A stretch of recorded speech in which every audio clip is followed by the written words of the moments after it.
tous dans votre magazine Église d'aujourd'hui. L'Église d'aujourd'hui reçoit pour vous le pasteur David Christian Mboum. Il est ici avec nous. Nous continuons avec un thème bien que vous allez découvrir tout à l'heure. Avec le même pasteur, il va nous expliquer, il va nous parler en long et en large. Bonjour papa. Bonjour frère Abraham. Aujourd'hui, nous allons parler sur la représentativité des dieux. Oui, c'est bon, un bon thème. Est-ce que ce thème ici vous dit quelque chose? Oui, ça me dit quelque chose. Actuellement, il y a trop de choses qui sont en train de se faire sur cette dimension-là. Peut-être on peut dire par erreur. Par erreur. Oui, oui. C'est-à-dire Dieu qui est Dieu, que nous ne voyons pas. La Bible dit il est esprit, que nous cherchons à représenter par des choses et que nous sommes en train de fabriquer nous-mêmes par les mains des hommes. Et puis, nous voulons appeler ça Dieu. Donc, est-ce que Dieu peut se représenter? Il y a oui et non. On commence par non. Pourquoi? Par non, parce que Dieu est esprit. La Bible dit, quand vous lisez Jean chapitre 4. Jean chapitre 4. Quand vous lisez Jean chapitre 4, vous allez voir que c'est Jésus qui a dit que Dieu est esprit. Il faut que c'est lui, c'est qui les prie en esprit, en vérité et en esprit. Donc, c'est ça. Donc, Jean chapitre 4, je m'excuse, je vous donne le verset rapidement. Jean chapitre 4, le verset... nous commençons à partir du verset...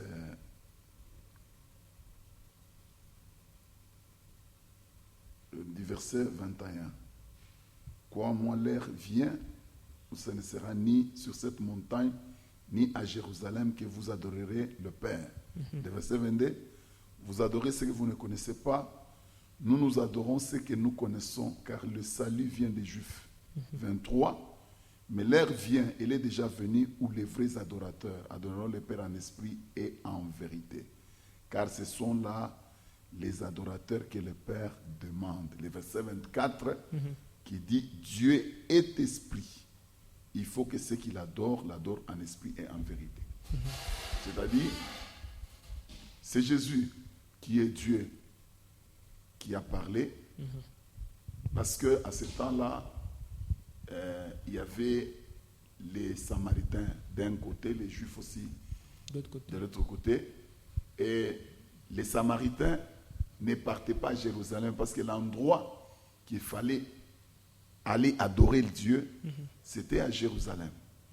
Bon, comme il y avait une division, le roi de Samarie a décidé de faire des hauts lieux, c'est-à-dire parce que les enfants d'Israël partaient adorer au temple.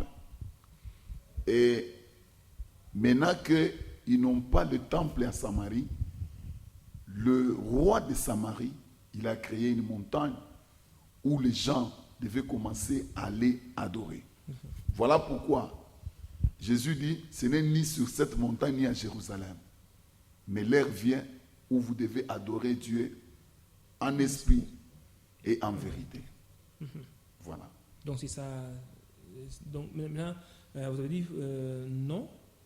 Donc Dieu ne doit pas être représenté.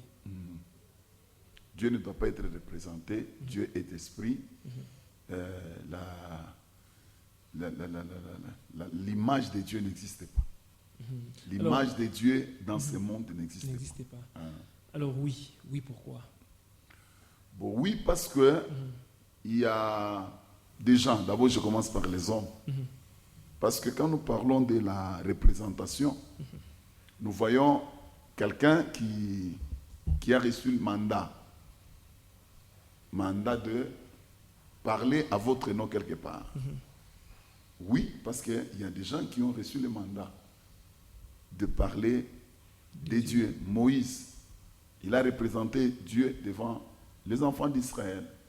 Aujourd'hui, il y a des serviteurs de Dieu qui représentent Dieu dans leurs églises. Alors là, c'est une représentation.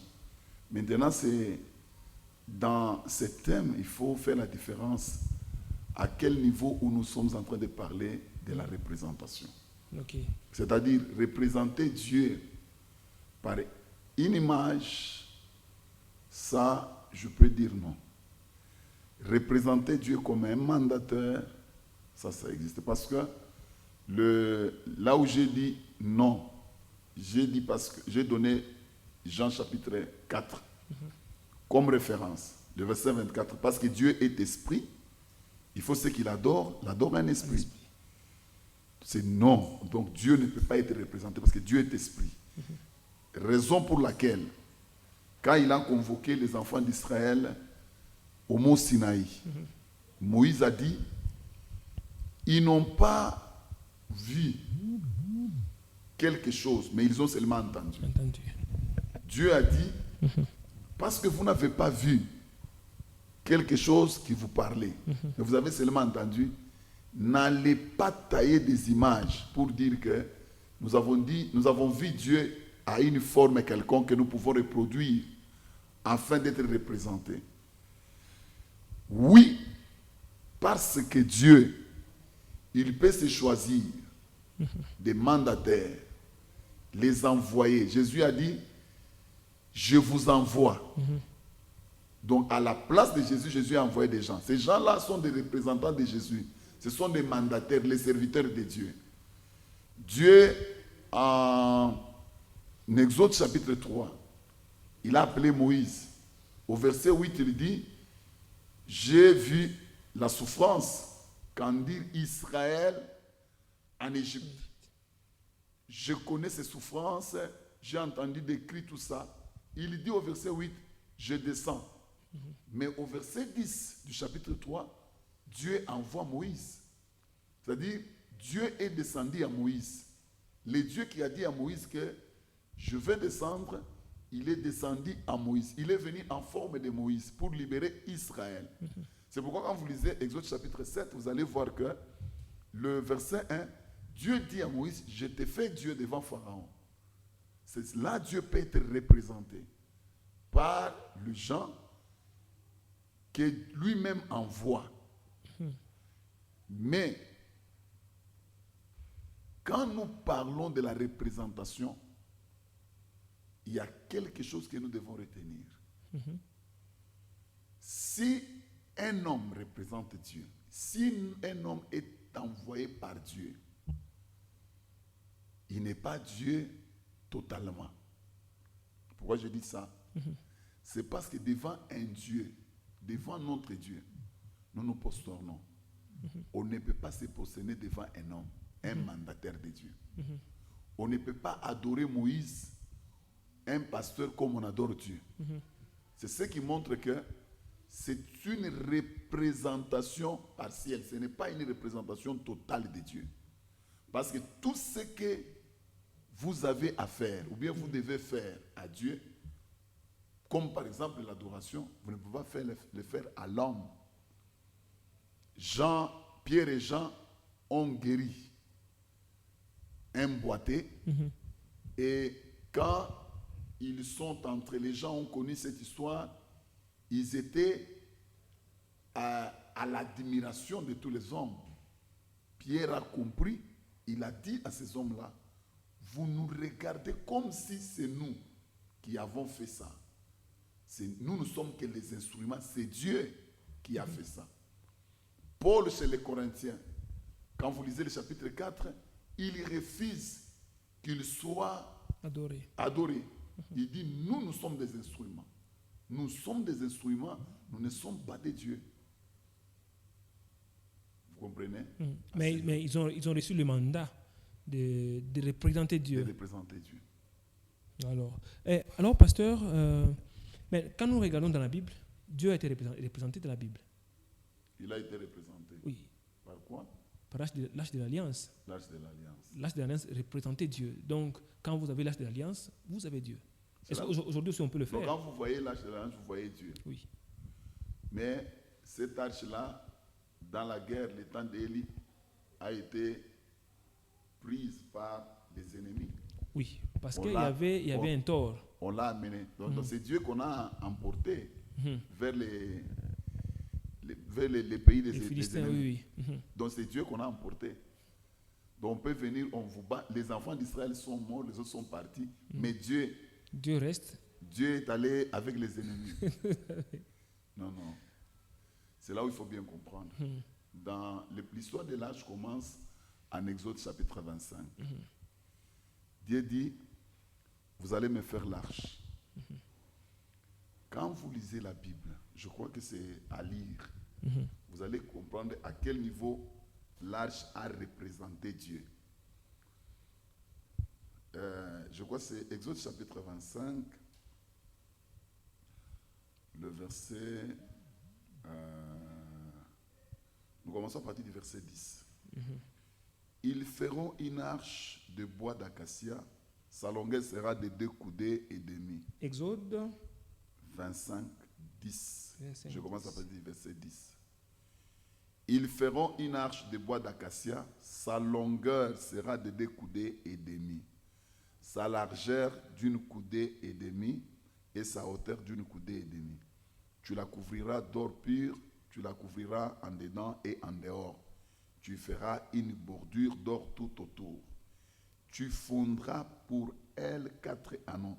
Je peux continuer, je vais au verset 22. Hein? C'est là où que je me rencontrerai avec toi, du haut du propitiatoire, entre les 2 chérubins, placés sur l'arche du témoignage, et je te donnerai tous mes ordres pour les enfants d'Israël. Frère Abraham, pasteur. la Bible est très claire. L'arche ne représentait pas Dieu. Je suis dans la Bible. La Bible dit que c'était un lieu de rencontre. Dieu dit, c'est là où je me rencontrerai avec toi. Fais l'arche de l'alliance, une arche d'alliance.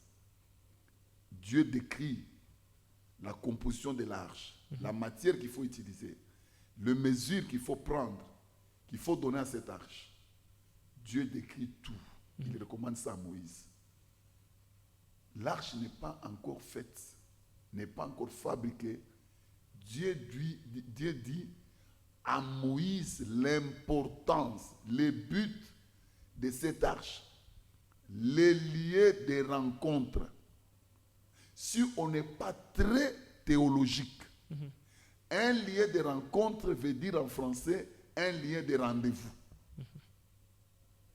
Donc quand je dis on va se rencontrer, c'est-à-dire ni toi ni moi on n'habite pas là-bas. C'est que moi je viendrai, toi tu viendras, on va se rencontrer. C'est-à-dire quoi?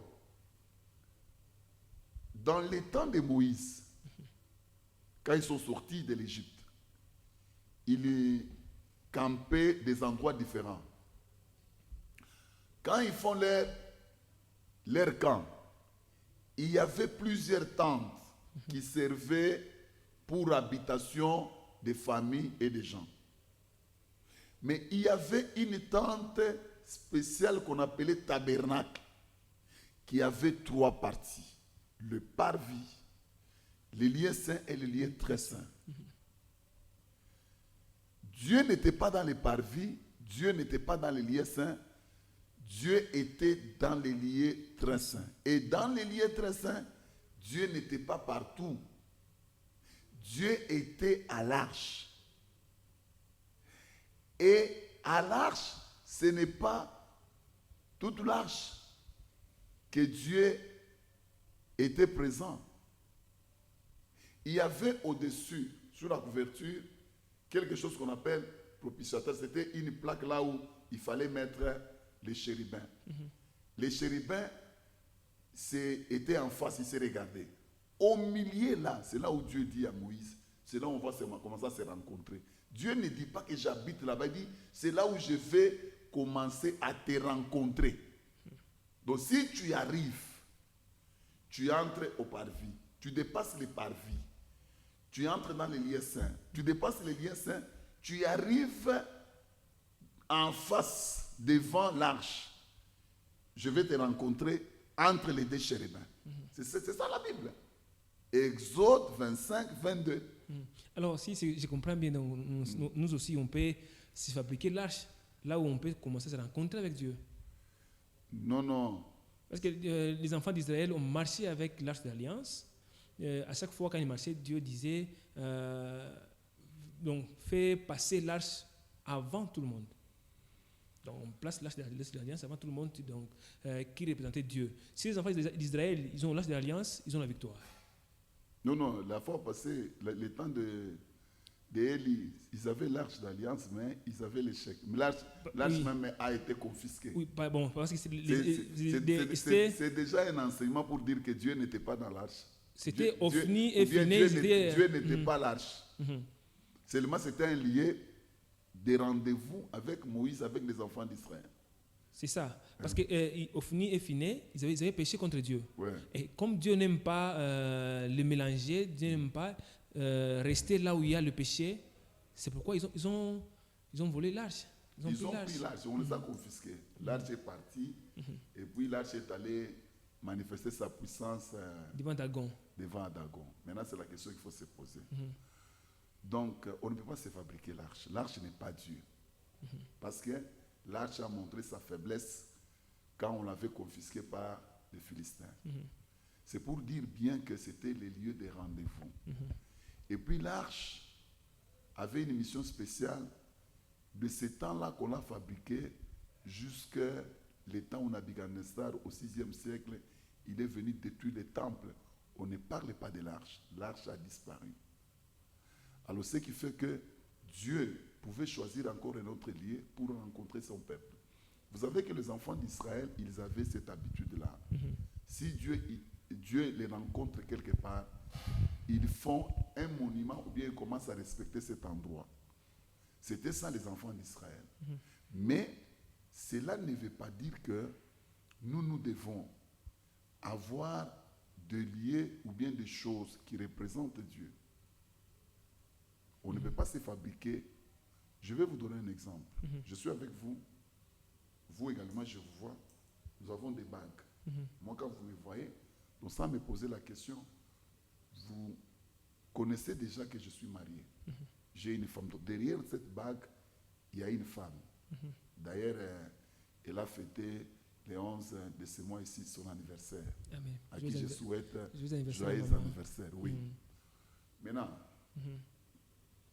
c'est quand tout homme qui va me voir, il va dire, le pasteur est marié. Donc, c'est une représentation du mariage, une représentation de la femme. Mais, frère Abraham, donc, cette bague ici, qui montre que je suis marié, j'ai une femme, pour vous montrer que ce n'est pas ma femme. Parce que je peux faire des choses avec cette bague que je ne peux pas faire en face de ma femme. La bague n'est qu'un symbole qui la représente là où elle n'est pas là. Mais la force d'action de la bague est limitée. La bague ne peut pas agir comme ma femme. Et je ne peux pas être au restaurant. J'ai dit, comme je suis seul, ma femme n'est pas là, la bague va manger à la place de ma femme. Donc, dans cette représentation que nous sommes en train de dire, nous devons faire la différence. Le problème, c'est que le mal aujourd'hui, nous représentons Dieu dans les idoles. C'est-à-dire, nous croyons que les choses qui n'ont pas la vie peuvent représenter Dieu. Les choses qui sont limitées, pendant que Dieu n'est pas limité, les choses qui ne parlent pas, les choses qui n'agissent pas, ces choses-là peuvent représenter Dieu, c'est faux. Maintenant, alors, pasteur, c'est là qu'ils se disent, c'est en ces lieux ici, j'ai vu Dieu. Alors, j'ai mis quelque chose ici où ça devient un lieu de rencontre. Mais maintenant, c'est ça. Dans la Bible, il y a beaucoup de lieux comme ça. Gilgal, Bethel, Beersheba, beaucoup de choses que Amos a prophétisé à un certain moment en voyant les gens. Donc, ils ont acquis cette habitude de ne pas considérer Dieu comme il faut. Ils ont commencé à considérer des places à Bethel, à Gilgal, à Beersheba. C'est pourquoi Amos est venu, à Amos chapitre 5, je crois le verset 4, la Bible dit, ne cherchez pas Gilgal, ne cherchez pas Beersheba, ne cherchez pas Bethel, cherchez l'Éternel et vous vivrez. C'est que Dieu voulait leur dire, ce ne sont pas ces places qui sont mes places. Si vous arrivez directement, vous êtes dans ma présence, non. Donc vous devez me chercher, moi, Dieu. Donc rien, frère, sur cette terre ne représente Dieu. Dieu est Dieu. Si vous ne le cherchez pas réellement dans l'esprit, vous ne le trouvez pas. Il n'y a aucune chose, aucune photo qui représente Dieu. Ça, c'est l'idolâtrie. Pourquoi l'idolâtrie, pasteur? L'idolâtrie parce que nous remplaçons Dieu avec des choses. Nous adorons les choses au lieu d'adorer Dieu. Nous donnons le pouvoir et la place de Dieu à des choses. Bon, on n'arrive pas à comprendre, pasteur. Dieu, il y a d'autres dieux qui se représentent, mais notre Dieu refuse de se représenter. Pourquoi? Quelle était la question? Ce n'est pas seulement qu'il refuse, D'être c'est représenté. punissable. Quand vous lisez Deutéronome, c'est punissable. Dieu punit. C'est même une malédiction. C'est une malédiction. Pourquoi Dieu refuse? C'est parce que il n'est pas dans ces choses. Il est esprit. Dieu aime, la Bible dit, vous ne savez pas que votre corps est le temple du Saint-Esprit. C'est-à-dire, le Saint-Esprit est là pour communiquer directement avec Dieu. La Bible dit, si vous ne savez pas prier, le Saint-Esprit prie en vous par des soupirs inexprimables. Bon. Vous dites non. Quand vous allez vous prosterner devant quelque chose, c'est-à-dire, le Saint-Esprit n'est pas en vous. Vous donnez la place de Dieu à cette idole. Jésus n'avait pas dit que je vous laisse les images. Jésus avait dit, je ne vous laisse pas orphelin, je vous laisse le Saint-Esprit. C'est pourquoi Jean chapitre 4, le verset 24 a raison d'être dans la Bible, parce que la Bible continue à dire Dieu est esprit. Il faut ce qu'il l'adore en esprit. C'est-à-dire, Dieu reste esprit et l'homme, il doit développer sa relation avec Dieu spirituellement. C'est ça. Donc c'est ça les soucis de Dieu. Mais alors, c'est là qui se font des images taillées, pasteur, aujourd'hui dans nos maisons, dans nos familles, dans des lieux, qui se dressent des histoires pour représenter Dieu. Certains aussi nous disent dans nos églises, en disant, vous voyez le chaise qui est là-bas, donc le chaise qui est là, si vous asseyez là-bas, si vous êtes malade, vous serez guéri, donc c'est là où il y a Dieu. Ok, non, je voudrais expliquer quelque chose. Vous savez que, d'abord, c'est les gens qui adorent Dieu, qui adorent les images en disant qu'ils adorent Dieu, je peux vous dire que c'est par ignorance ou bien par mauvaise foi de ceux qui les conduisent, ou par ruse, parce qu'il y a des gens qui savent que c'est ce qu'ils sont en train de faire, ça ne représente pas Dieu, ça représente un autre esprit. Ignorance aussi parce que les gens aiment palper. Si vous aimez palper, vous aimez toucher, on va vous amener aux choses qui sont palpables, mais on vous trompe. Mais dans ce que nous sommes en train de parler avec vous, nous ne devons pas oublier que, comme l'arche, parlons de l'arche. L'arche, moi je vous dis que c'est un lieu de rencontre avec Dieu. Ce n'est pas moi, c'est selon la Bible. Un lieu de rendez-vous avec Dieu. En commençant par Moïse, qui l'a fabriqué, et dans la suite avec les autres sacrificateur. Mais cette arche a gardé sa puissance. L'arche était puissante. Même si, parce que la Bible dit, l'arche passait devant, allait devant les enfants d'Israël pour donner la victoire, pour dire que la victoire d'Israël ne dépendait pas de l'armée, ça ne dépendait pas du nombre de gens, ça ne dépendait pas des munitions, mais ça dépendait de la présence de Dieu. S'ils sont en contact avec Dieu, donc ils ont la victoire. C'est-à-dire que Dieu descendait devant eux par l'arche pour les accompagner. L'arche, avec l'arche, on a coupé le Jourdain. L'arche là, c'est un lieu où Dieu descendait pour diriger son peuple. L'arche est partie chez les Philistins. L'arche était incapable de donner la victoire aux enfants d'Israël à cause de leurs péchés. Mais l'arche est partie chez les Philistins. Ça détruit la force, les dieux des Philistins. Pour dire que Dieu, il peut utiliser n'importe quoi ou bien n'importe qui pour manifester sa puissance. Amen. C'est-à-dire, nous devons savoir que si Dieu utilise quelque chose ou bien quelqu'un, Dieu peut le faire sur toutes les choses. Dieu peut les utiliser dans une mission spécifique pour un temps. Nous avons la piscine de Bethsaïde. Bethsaïde. Vous allez voir que cette piscine de Bethsaïde avait le pouvoir de guérir. Et la Bible dit l'ange venait de temps en temps. Si l'ange vient, il secoue l'eau.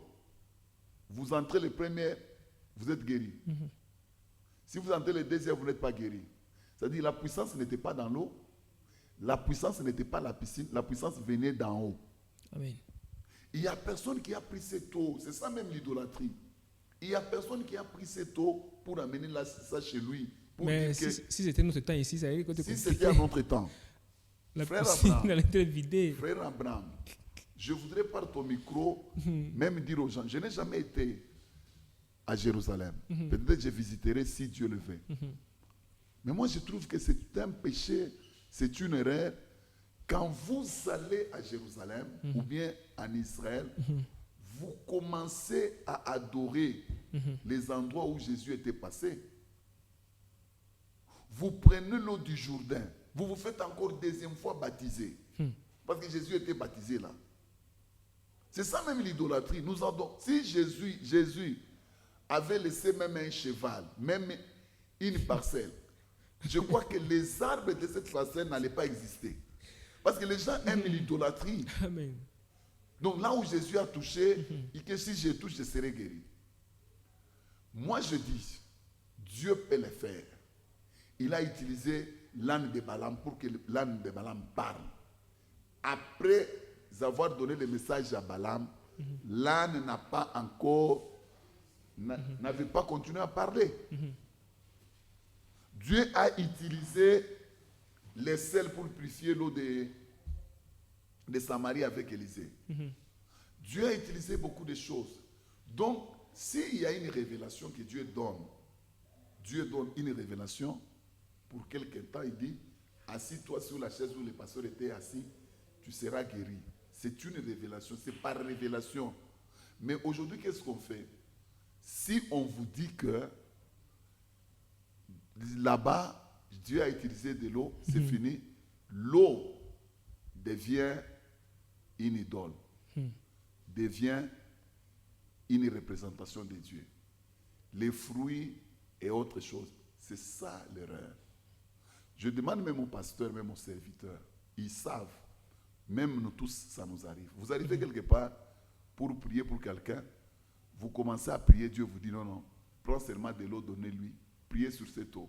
Dieu ne vous dit pas que vous allez commencer à prier pour tout le monde avec de l'eau. C'est ça le problème. C'est comme aujourd'hui, vous faites l'arche, même au modèle de Moïse, Dieu ne va pas descendre, Dieu ne va pas parler. Ça, c'est de l'idolâtrie. Ça, c'est de l'idolâtrie. Vous allez à la montagne, parce que c'est là où Jésus avait reçu son onction, vous allez à la montagne, vous voyez que la montagne va vous donner l'onction. C'est ça l'idolâtrie. Merci beaucoup, pasteur. On n'a pas fini avec vous. On revient la semaine prochaine avec le même thème. On va continuer cette fois-là avec l'idolâtrie. Oui, la semaine prochaine, vu que le temps nous presse. Merci beaucoup, pasteur. Merci, frère Abraham. On se voit la semaine prochaine, papa. Que Dieu vous On a bénisse. beaucoup de choses à donner aux fidèles qui nous suivent à cet instant. Merci beaucoup. Restez fidèles sur votre chaîne Héritage Télévision. On se retrouve la semaine prochaine. Merci.